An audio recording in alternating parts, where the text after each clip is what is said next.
As a growing child, I think one of the things that I was afraid of was menstruation. It was so funny that I used to tell my friends in secondary school that, oh, I'll be the first man that will not see her menstruation, and when I'll still be able to have a child.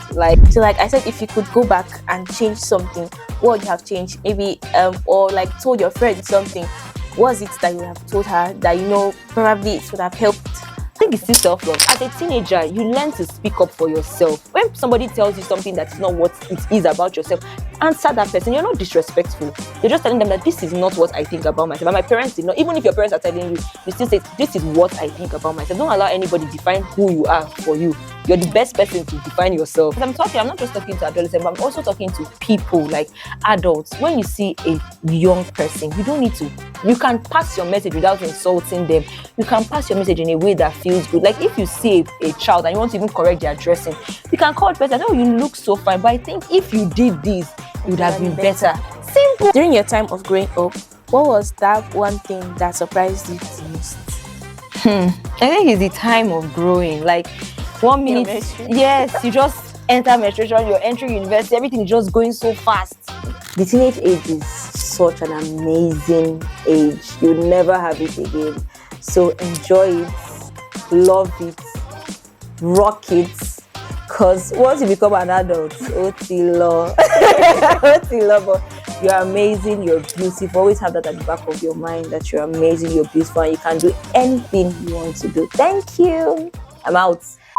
Hey there, twins and teens. Welcome back to another episode of For Adolescents by Adolescents. And the topic for today, for this episode, is panic of growing older. Yes, I know it sounds a bit scary, but I still remain your host, and here with me is our guest. She is Precious Samson Wakili. Please, can we get to know you briefly? I am the executive director of the Girl Child Value Support Initiative. I'm also a teens teacher. I teach as a teens worker in my church.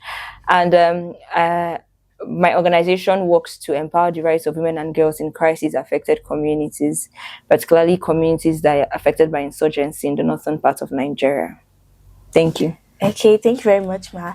So, as I said earlier, we're going to be talking about panic of growing older. And for me, it is more like having this sense of fear that you're getting older. Yeah. Like there's this one of my friend that I had, he just turned 16, and a day before he turned 16, he was like, wait, I'm growing old. I was like, what do you mean? He was like, I'm 16. I was like, and so he was like, I'm growing older. He was like, adulthood is so near, and all of that. But I was now like, yes, you're growing older. Everybody has to grow. But still, he was just panicking. I don't know why, but that sense of fear that he's getting to the adult stage was just in him. What can you tell us to like make us stop feeling so sad and anxious about getting into that adult life? Because some of us think it's a lot of stress. It is a lot to handle and everything with that. So what's your own perspective, man? Well, I think it's normal.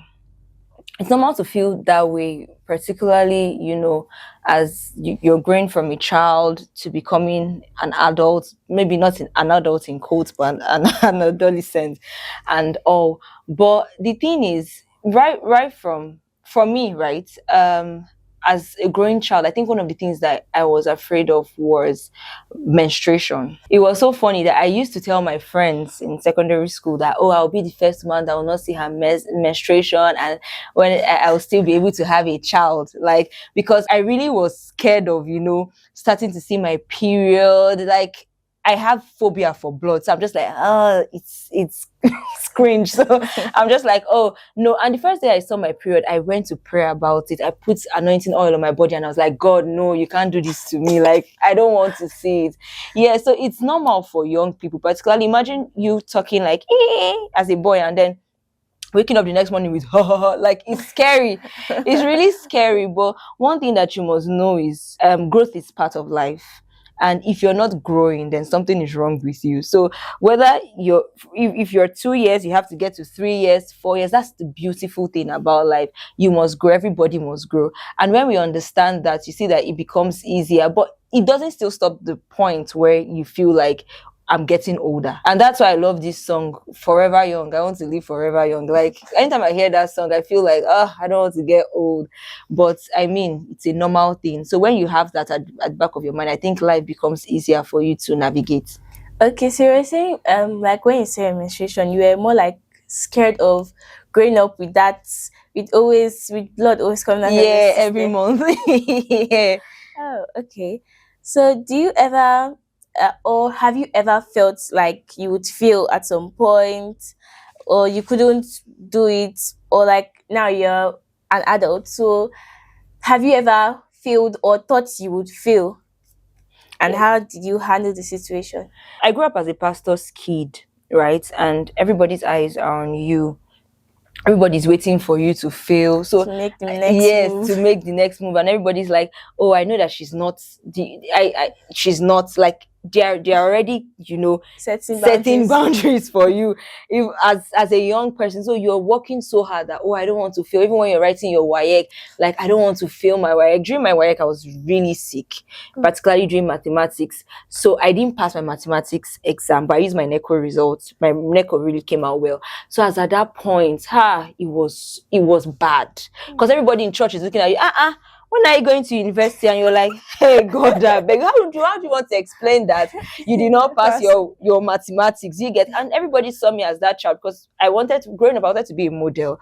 So everybody saw me as that child that, oh, she's you look always like like one. this. Are you are you serious? So everybody saw me like, oh, she's her own Ishakara. She doesn't know book. Do you get that? Expectation was always there. But thing is, I had great parents. I still have great parents, because my dad would always tell me that, oh, you can be anything you want to be. Like, even if I told my dad that, daddy, I want to grow up and become a musician, I say, yes, you be a good, even if he knows that my voice is bad, say, you be a good musician. So my dad really supported me. Even when I come back home and I'm crying and say, oh, somebody told me that I will not make it, I'm not going to be a great child and all that. Like, in a group of friends, there's always someone that they will look at and say, this one is going to be a useless child. Those, there are some people like that. They will Yes, say, that. and I was in my group of friends. That's what people thought, that, oh, this girl, she was going to grow up and not be anything. Like her friends, when they ask them, what do you want to be? Say, doctor. I want to be Lawyer. a lawyer. I I want want to be to. this, and your model. They're like, like, what is doing this one? I feel like a model, the sound of a model, but fortunately or fortunately for me, but it's me that chose it anyways. But you look like one too. Yes, you look like a model too. I'm going for medicine line, so the model dream is already But you away. can do both if you want. I mean, Oh, you I can will not try shuffle. Yeah, you should. You should.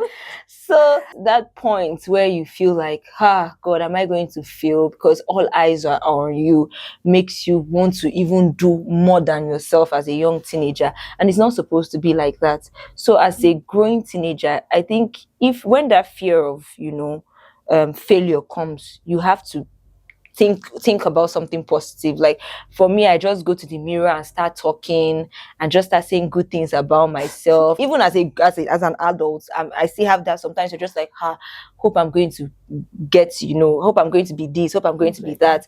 And if you're not meeting up to your expectations, particularly if you have goals, you I see know. that you start having, you start feeling some type of way. So it's normal, but you have to keep reminding yourself of who you are.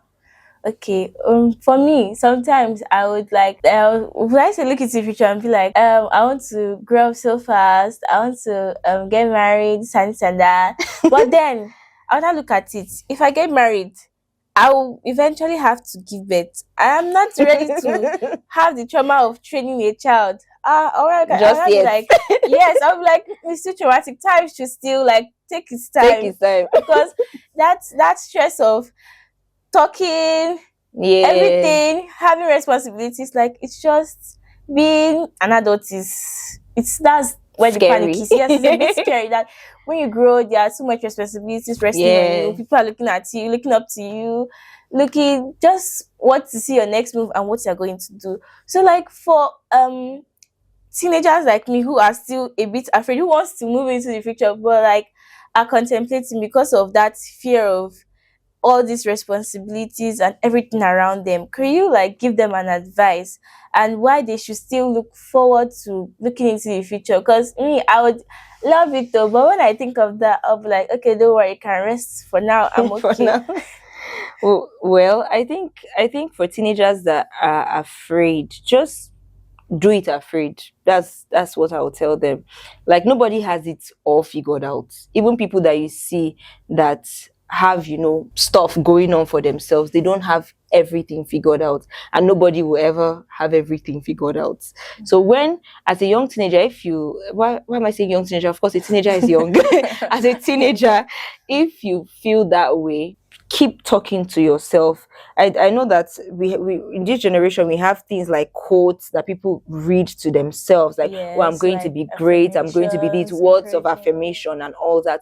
Keep telling yourself. And in our religious books too, in the Bible, they have things like, I am fearfully and wonderfully made. Me, And in the Quran, Quran. they also have things. So make sure you're telling yourself that every single time. You see that when you keep telling yourself, the fear just disappears, and you see yourself But just doing nah, your I stuff. don't think that works for everybody because Yeah, there are some people that okay, it might actually want like have a bit of an effect, but then like people around them will give them this demoralizing feeling that no this and this and that they can't really do it because when you say to yourself that okay I can do this but like everything around you keeps turning down down, yeah, like it's just okay maybe I can't even do it it's just that feeling of giving up giving up, like yeah. it's not worth it to stress and all that so I think the environment like our society has a role to play right Yeah, a society has a role to play, but one thing I always told myself as a child was, or as a teenager was, I will not allow the society define what I think of myself. And that's very important. That's where self-love comes in, self-love and self-awareness. Because when you love yourself, even when, as like I said before, I was a pastor's child, and I'm still a pastor's child. And what members always had to say, some days I will cry and just be like, oh God, I feel like I'm useless, I feel like I'm how going to did be you this. deal how did you deal with being a pastor's child like at school like did your friends like did your schoolmates know because I had a friend like she was a pastor's child too and throughout her junior secondary they kept like pestering her because of Yeah, that pastor's child, you can't make noise in class. yes and everything and if you do one thing wrong they will tell you yeah pastor's And your child father is a or pastor. if you let's say you have a crush on somebody or you like somebody or something Yeah, like that yeah, she's a happens father is pastor's a child pastor. she's doing that Eh, they were like they are the spoiled ones or something like that. yeah, it happens. And I know, I'm not sure, there was no point in time that I ever denied the fact that my is the truth. My father is a pastor. You can't do it. If I make noise and say my father is a pastor, that's on you. If I do something and say my father is a pastor, that's on you. Like, my father is a pastor, so what? So I can't express myself. I can't be who I am. Now, I'm not saying it in a bad way, but at least because my father is a pastor, I should be, sanctimonious, come to class and say, oh, I'm not talking. My father is a pastor. But like sometimes like what if they'll be like your behavior let's say because I know everybody gets angry but it's just somehow when people know and like you get angry at a point or do some certain And some things people will be doing it they'll on still purpose so that they will get yes you and angry. they'll still keep taunting you that no your father is a pastor this and that so like how did you really handle that Because my father is a pastor doesn't mean I'm stupid.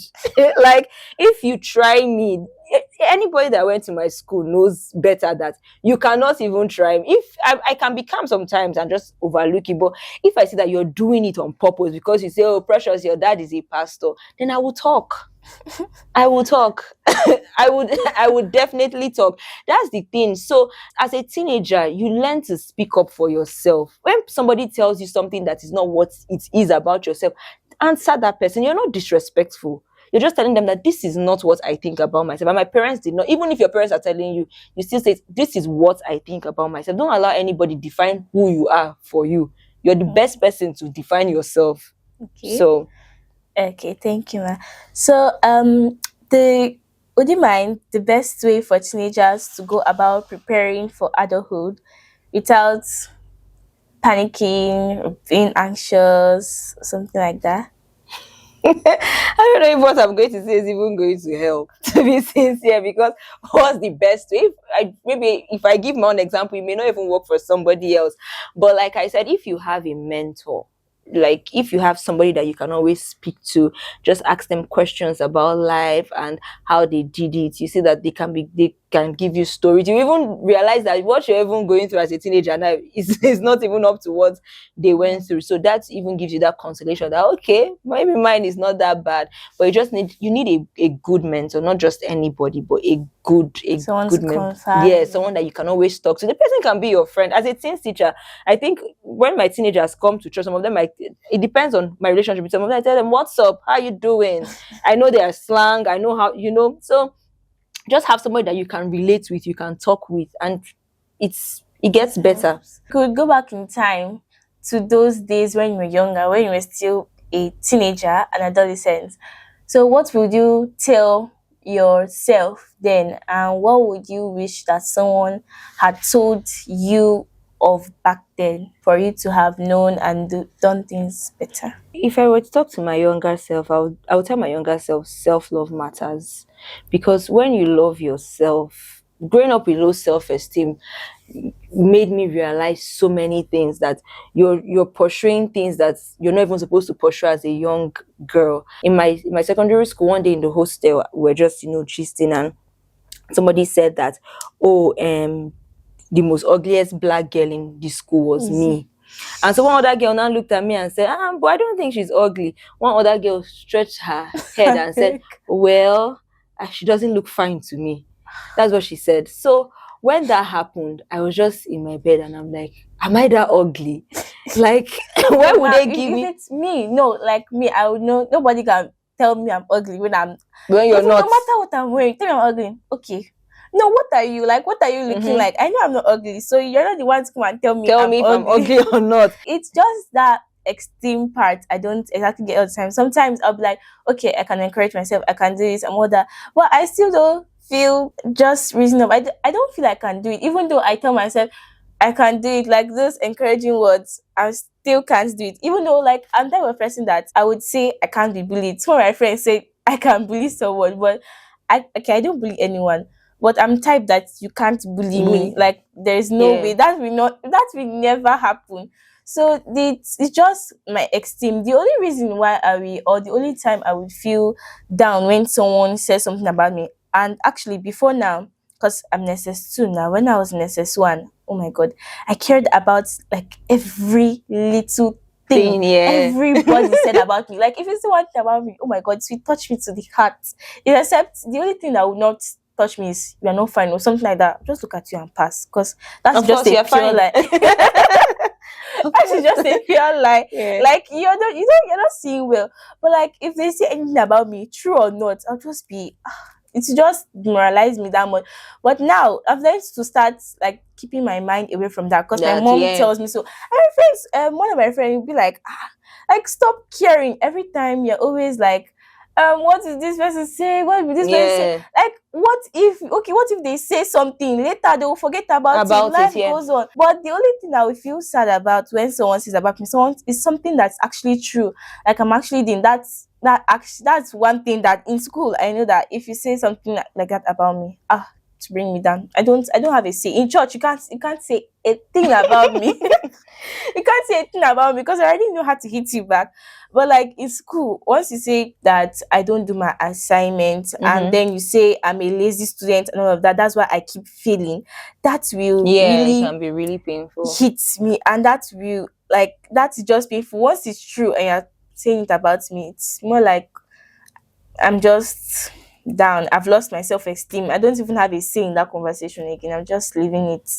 So in the self esteem part, once it's true, I don't know what to do. You don't know So what to do, could you yeah. advise people like me? Yeah, I think in the self-esteem part, it still boils down to what you think about yourself. That's where self-love comes from. And that's why I said the first thing you must learn as a teenager is self-love. If you don't love yourself, that's the beginning of so many problems. Like self-love is here, and then when you don't love yourself, it's like a triangle. Things are just coming. So any little thing somebody tells you, even if it's true, even when it's true, you can tell the person what you're saying can be true. I'm a lazy student. I didn't do my assignment, but don't say it like that. And that's many. You know the problem we have in Nigeria. right? Many teachers, they did not want to be teachers. They wanted to be other things, but as they did not see Job other jobs, they say, okay, opportunities. let's be teachers. That's why you see some teachers will say something to a student, Students that will be and you're like, what is bringing this this conversation? I remember one time our literature teacher told me, I'm really grateful for my dad. My dad really did a lot for me. So that day we were just in class gisting and all that, and she just came and she just started insulting us. "Ah, you're this, you're that." She just picked like every one of us. You're a very useless child. Hmm? You're this one, you're that one in this life. You can never make it. Ah, This and that, because we didn't clean the board. I remember what happened. We didn't clean the oh, board. When she if finished it's that me, insult, I'll just be looking at you because I know I can make it. yes, Maybe it's exactly. you that you're not making. That's why you're. She's just bitter Mm. about something, and you can't pinpoint what she's bitter about. When she finished that insult, I was in a boarding school. I went to send everything she said to my dad. Daddy, this is what this teacher told me, this and that. I'm not joking. The next day, somebody was in my school to come and meet my principal. My father said, even if she's wrong, you can punish her, but words are very, very important. As a teacher, you don't tell that to a student. I went to the hostel that day thinking about my life, like, oh, what if I don't make it? This woman will see me in future now, she'll be laughing at me, like, oh, she didn't. That means what she said is Some true. teachers actually, I don't know, would I say they find joy in like Insulting, yes. students? That's why I said most of them are not teachers. If you really want to be a teacher, there's nothing that You is feel the passion. It's exactly. But when I wanted to be a pharmacist or a doctor or a lawyer, and then I didn't see a job, and I said, oh, let me come and teach. This is the only the frustration. the frustration. There will be one man that came from Burkina Faso in my school will flog you 20 and is insulting, like with care, he's flogging you and he's insulting you at the same time. I'm like, sir, I'm not the problem. Like, you came from your country to come and kill me in my country. Do you get? So the words are very, very important. And as I'm talking, I'm not just talking to adolescents, but I'm also talking to people, like adults. When you see a young person, you don't need to. You can pass your message without insulting them. You can pass your message in a way that feels good. Like if you see a child and you want to even correct their dressing, you can call the person and say, oh, you look so fine. But I think if you did this, you would have been better. Simple, like nothing. Look at you. Did you come out in Nigeria? They come out for your house, like your mama see you like this. Then you don't expect the child to be happy.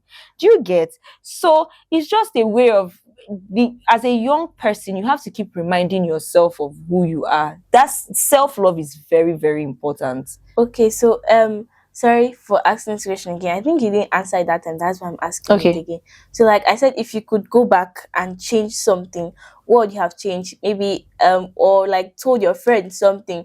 What was it that you would have told her that probably it would have helped her? Is there any of your friends you had back then that you still know now? Yeah, I think it's still self-love. That's why I said self-love, because most of us at that particular time we're dealing with low self-esteem.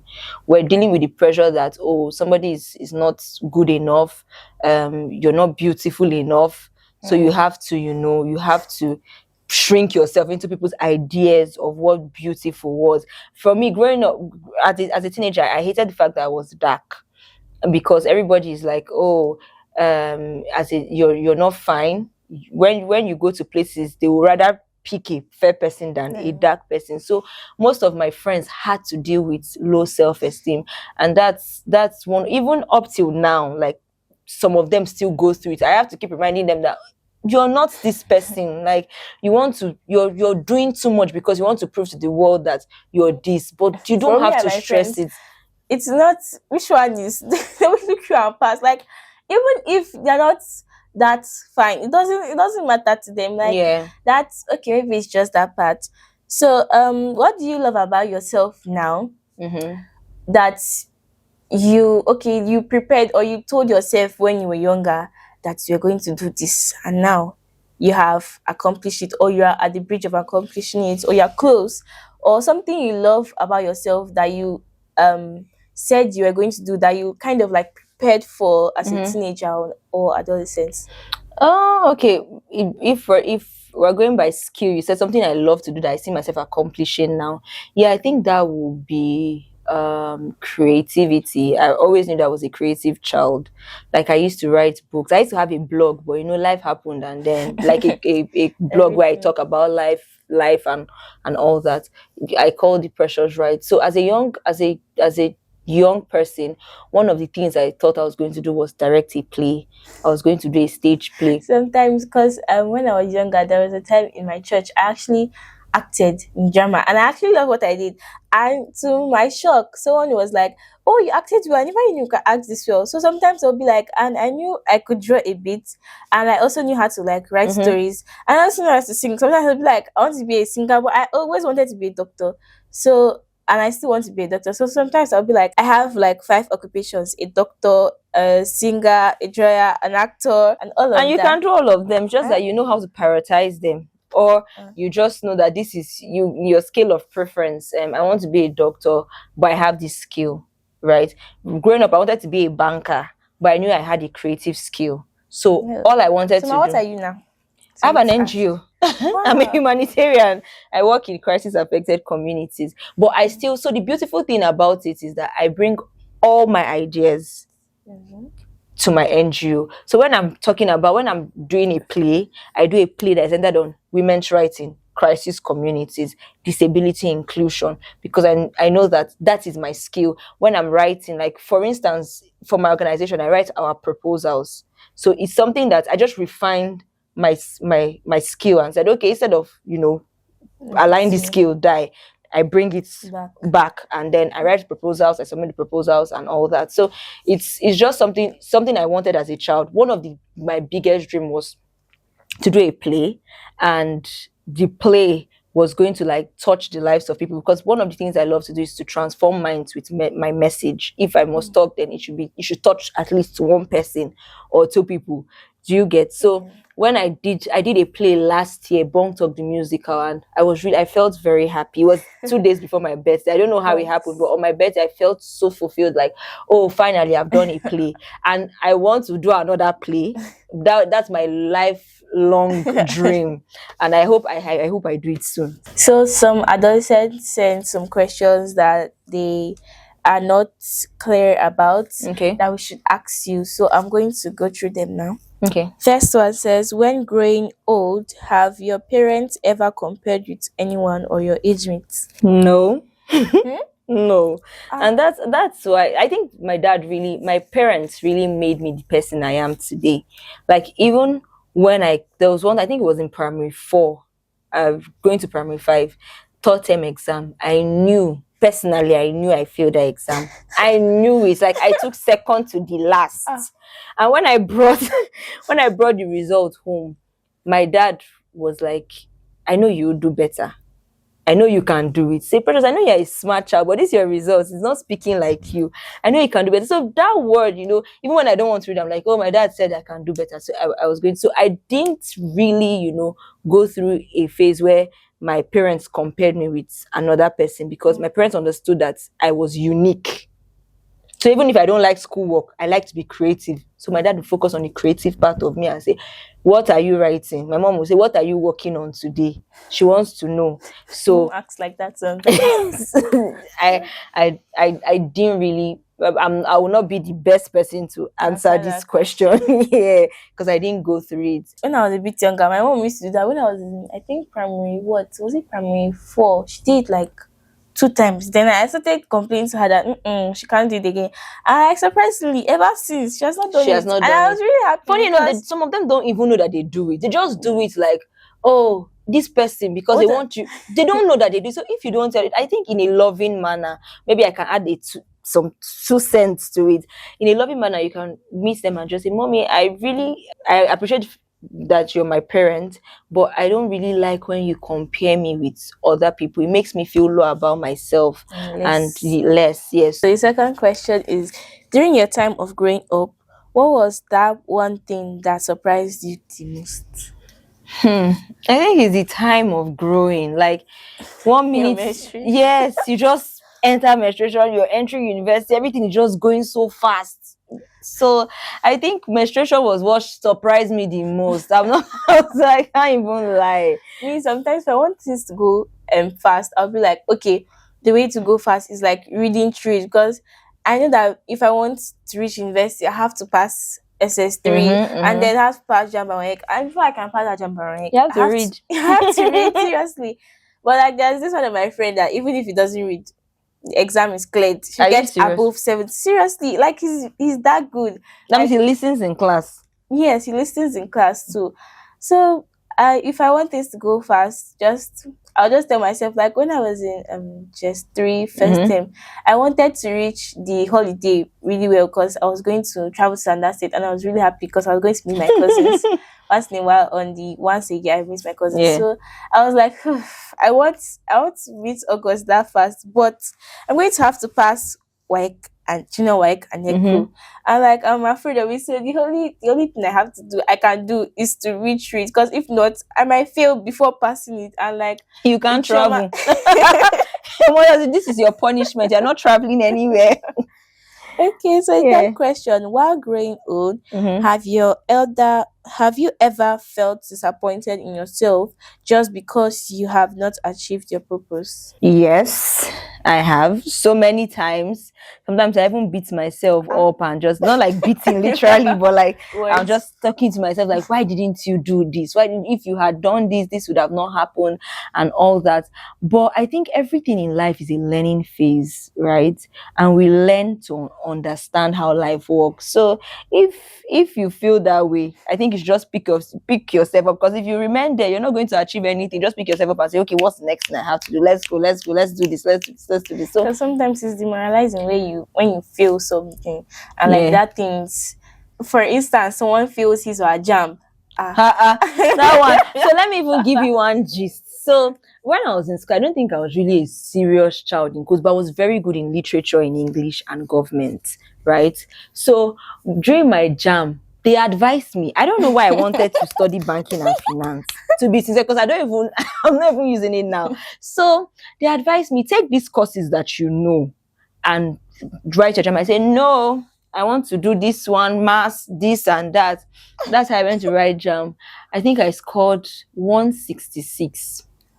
When I saw my result, I did not believe it. And that time, cut-off mark was 180. I had to do IGMB to enter. But the thing about me is, when I know that it's my fault, after Yes. everybody has advised me, I will just pick myself up. JJ, I said, before I'll be ashamed of myself more, let me just stand up. So when I saw my jam score, I went through my dad. My dad said, but this is not up to the cut-off mark. But just go and write your post And some UME. parents say it is that house will torture you Ah, because like the way they're acting, because it's I don't know, some parents make you feel like if you fail jam, that's the end of the world. Yes, that's the end of the world. Like your whole life is over. That's your highest achievement. One thing I've learned But from my someone dad like my is, mom, I know that yeah, she cannot. If even if you failed, she will be like, "Yes, you failed," but she'll just be sad.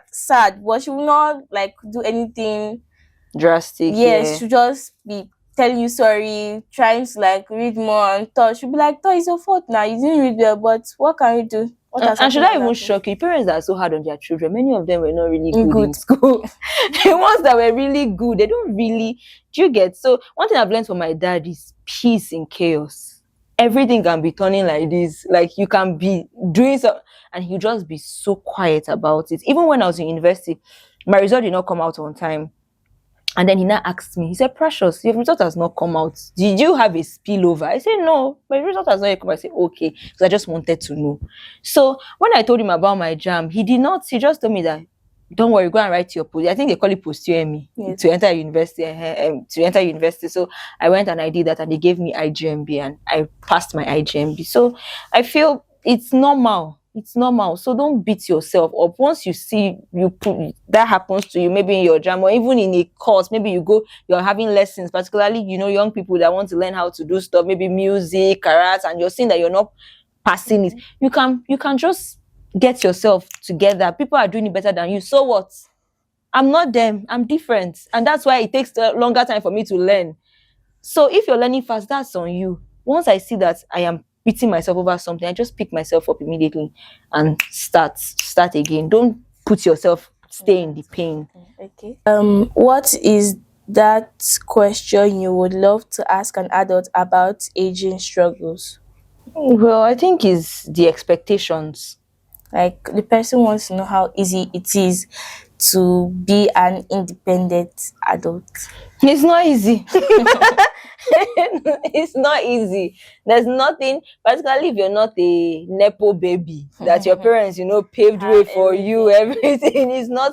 is not easy. Even the nepo babies, some of them have to work. So adulthood is not easy. I think if you even ask me, like being a child is easy. At least you know that somebody's giving you food to school. When you come back, somebody's washing your uniform. Except if you wash your uniform by yourself, you wash. Like when I was growing up, if I want to go out, my dad would say, "Okay, take her to where she's going to. The driver will take me. Oh, wait for me. Oh, come back." But now I will go by myself and come back. Nobody's waiting for you.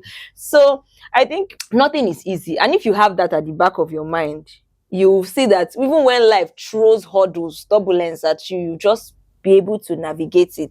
You navigate it well. But if you think that life is easy, when life throws something, you go feel them. You will feel it. So that's the thing. Like nothing is ever easy. So Okay. just take it as it comes. Hold your religion, your God tight, and you know Go through it. go Okay. through it. When growing up, what was one greatest mistake you made and will not want any adolescents to make that same mistake? I think you'll be falling in love early. Oh. I think you'll be falling in love early. Why you As a teenager, there's always that once you start having, emotions and all that, you start somebody's telling you in the night. That time I don't know, your time, Gen Zs, you guys don't have free night call. That time MTN used to do extra cool free night call. So your friend will call you, the guy that likes you will call you and talk to you for a long time, and you guys are talking 12 a.m. to 1 a.m. and you're so happy. So I feel like you'll be falling in love early, because falling in love early really did a lot. It really did a lot to me, in sense that, I'll give you like the gist of what happened. So I was in another school and he was in another school. Everybody's dream guy, and then the person now comes to tell you that, oh, I like you, and you're like, this guy that's everybody's dream guy. Okay, I think I like it. So, and you start falling in love. The person's telling you, oh, I love you. You don't even know the meaning of love at that age per se. So you're like, oh, I love you too. And when people are asking you in school, oh, my boyfriend doesn't attend this school, my boyfriend is in another school. Like, that's reps now. And particularly it's a big school. So one time we were coming back home for Christmas holiday, and I told my friend that BBM was still ready. I said, add him and ask him who his girlfriend is. That was the biggest mistake I made. So she added him, and then she asked him what his girlfriend's name was, and he called on that girl's name. Hey, at the hostel that day when I resumed school, it was like everybody was laughing at me, and I felt really bad. So the heartbreak was really deep. It was really deep. Okay, so will you say the mistake was falling in love because the person broke your heart, or because it's going to like affect like distract a bit from goals? I think I like that question. So if it didn't break my heart, will I say the same thing? Well, I probably would have. Yeah, because you just be distracted. Things that you're supposed to do at 12, 1, 2. What is a teenager doing awake if he's not reading? Even reading, I don't think that's the best time for a teenager to be reading. You're supposed to be sleeping at that time. So it will just distract you from a lot of things. And if they now break your heart, it will be so difficult for you. It will be so painful. For me, so I'll be like, so I'll move on. You think it's easy? It's easier said. Until it happens to you, that you will know that, So it's falling in love easy. And I'll just advise teenagers, just focus on your life, focus on what you're doing, and when the time is right, the right person will come. If the right person doesn't come, you'll still come at the end of the day. So. Okay. How was it like when you got to an adult age, and were there any challenges you faced when you became an adult? I think when I got to an adult age, it was quite an interesting journey for me. It was quite an interesting journey because the changes that happen in a woman's body, you start to get breast and everything, your body starts to form. So it was quite an interesting journey for me. I really enjoyed it, apart from the menstruation part, but I think I've gotten used to it. But I think it was a beautiful journey for me. Okay, so we'll be wrapping up now. So would you just the final things to let us go with and know about this adolescent age that we're in, and we're trying to step into the future, but looking at it as a lot of work and that responsibility. Like me, it was, I was like, when I was thinking about it, I was like, yes, I want to grow, I want to get married. Because like I love love. Sometimes I'll look at some couples, I'll be like, oh, I love love. Hope As it's my not friend, Indian film that you're watching that is no, no, making it's not Indian you. film. As my friend should say, she'll be like, I love love, but she doesn't have like the mind to even say I like to anybody. But I'll be like, okay, I grow, I want to get married. But if I get married, I'll have to give birth. What if I give birth? That There's always a but. that responsibility, taking care of the children, everything is just a whole lot. So what do you want to tell us? Well, hi, teenagers. So my final words will be the teenage age is such an amazing age. You'll never have it again. So enjoy it, love it, rock it. Cause once you become an adult, Otilo, Otilo, but you're amazing, you're beautiful. Always have that at the back of your mind that you're amazing, you're beautiful, and you can do anything you want to do. Thank you. I'm out. What's that thing? Clock it. Clock it. Clock it.